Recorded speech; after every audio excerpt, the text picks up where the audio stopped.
এই রমজানে কিন্তু আজকে ১ম এই যে আমার গ্যাসের চুলায় মুরগির মাংস রান্না করা হচ্ছে আলু দিয়ে। তো যাই হোক রাইসা বলতেছিল একটু মুরগির মাংস রান্না করতে। আসসালামু আলাইকুম। ওয়েলকাম করছি রাইসা মরিয়ম পেজে নতুন আরেকটা ভিডিওতে। দুপুর ২টা থেকে শুরু। আজকে কিন্তু একটু মুরগির মাংস রান্না করব, তার জন্য একটু আলু দিব। মানে মন চাচ্ছিল একটু ঝোল, ঝোল করে রান্না করি, কিন্তু না। ঝোল রান্না করতে গেলে আর তো ঝোল হয় না। ঝোলটা শুকিয়ে একদম ঘন হয়ে যায়। আর মানে তখন মনে হয় মন চায় কিন্তু ঝোল রান্না করে মানে ঝোল, ঝোল করে খেতে, কিন্তু আর কি খেতে গেলে ভাল লাগে না ঝোল, ঝোল। তো যাক একটু ভুনা করবো। আর এই যে আগের দিন মানে খিচুড়ি রান্না করছি, খিচুড়ি কিছু গাজর ছিল কুচানো, তো আমি ভাবলাম যে এই লগে দিয়ে দিই, আর কি করব। নাহলে যেহেতু নষ্ট হলে ফালিয়ে দিতে হবে। রমজান মাস অপচয় করতে কেমন জানি লাগে আর কি। তো যাক এই যে ছিল আমি দুধ জাল দিতেছি, আর এই যে এখান দিয়ে তো বিরিয়ানি, সরি বিরিয়ানি না, মানে মুরগির মাংস আলু দিয়ে যে রান্নায় আমি ঝোলও দিয়ে দিয়েছি।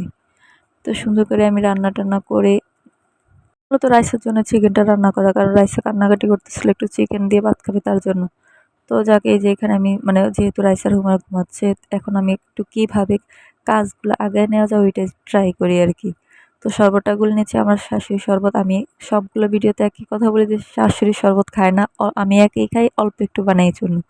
আর একটু রাইস আছে দেখে একটু বেশি বানানো হয়, বা রাইসও একটু খায় ভালো লাগলে, নাহলে খায় না। তো এখানে আমি বেসনও গুলাবো। বেসন গুলানোর জন্য এই যে একটু হলুদ, একটু লবণ আর একটু সোডা দিয়ে দিচ্ছি। আর এই যে পরিমাণ মতো বেসন দিয়ে একটু পানি দিয়ে তারপর গুলিয়ে নেবো আস্তে, আস্তে করে। বাট তোমরা চাইলে একটু কুসুম গরম পানি দিতে পারো, বাট গরম পানি না। কারণ বেসন কুসুম গরম দিলে একটু ভাল লাগে আরকি। মানে ভাল লাগে বলতে কি একটু মানে ড্রোটা অনেক সুন্দর হয়। তো কুসুম গরম পানি আমি দেই নাই, ঠান্ডা পানি দিয়ে দিছি। আর এখানে এই যে আগের দিন আমি যে ওই যে হয়তোবা এই ভিডিওটা তোমরা দেখছো যে চিকেন ম্যারিনেট করে রাখছি, ওইটা আজকে কিছু বেগুনিও করবো, তার জন্য এই যে বেগুনে কেটে রাখছি। মানে একটা প্রায় ১.৫ কেজি ২.৫ কেজি একটা মুরগি ম্যারিনেট করে রাখছি। আজকে কয়েকদিন ধরে একটু, একটু করে নামিয়ে ২-৩ পিস করে ভেজে খাচ্ছি। তো যাক এই যে আলুর চপ আর এই যে মানে চিকেন চপ গুলো ভাজতেছিলাম আরকি। অনেকে হয়তোবা চিকেন পছন্দ করে না, বাট আমার কাছে ভাল লাগে চিকেন চপটা। তো যাক এই যে অন্যদিকে আমার আলুর চপ ভাজা হয়ে গেছে, এখন তুলতেছি একটা, একটা করে। আর এই যে মানে বেগুনিও আমি ভাজতেছি। বেগুনিও ভাজতে দিয়ে দিছি আমার কিন্তু বেগুনি না, এগুলো গোস্ত মানে চিকেন চপগুলো আরকি। বেগুনি এখনো ভাজতে দেওয়া হয়নি। চিকেন চপগুলো এই যে আস্তে, আস্তে তুলে নিচ্ছিলাম। একটা মনে হয়েছে যে আরেকটু হবে আরকি, ভিতরে না মানে উপরের দিকে কেমন যেন একটু সাদা, সাদা লাগতেছে, আরেকটু হবে, তার জন্য আমি দিয়ে দিছি। তো যাকে যে আমার ওগুলো কিন্তু ভাজা হচ্ছে, চিকেন চপগুলো আস্তে, আস্তে ভাজা হচ্ছে। এগুলা কিন্তু যারা মানে চিকেন চপ বানাতে চান একটু লো হিটে দিয়ে অনেকক্ষণ ধরে ভাজতে হবে আরকি।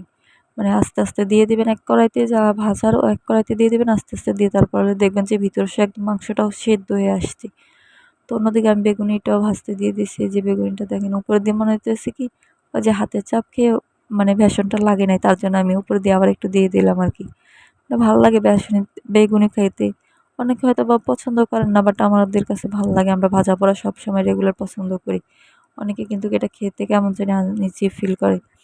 তো এই যে একটু, একটু বেসন ছিলাম আমি বেগুনের উপর দিয়ে সুন্দর করে বেসনগুলো দিয়ে দিচ্ছি।